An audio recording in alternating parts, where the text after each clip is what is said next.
কেন বারবার Kim তাইংকে target করা হচ্ছে? প্রথম তার মুখে অ্যাসিড ছুঁড়ে মারার হুমকি, এখন আবার মিথ্যে ষড়যন্ত্রে তাকে ফাঁসানো হচ্ছে। কিম তাইং তার ইনস্টাগ্রাম স্টোরিতে জানিয়েছে, আমার প্রাইভেসি লঙ্ঘন করা হয়েছে, এতে আমি প্রচুর দুঃখ বোধ করেছি।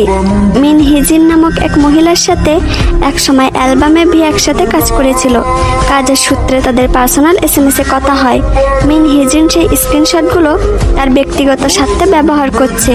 একজন কেপঅপ আর্টিস্টের পারমিশন ছাড়া তার প্রাইভেসি লঙ্ঘন করা আইনত অপরাধ। বিষয়টা হাইভে এখন দেখছে।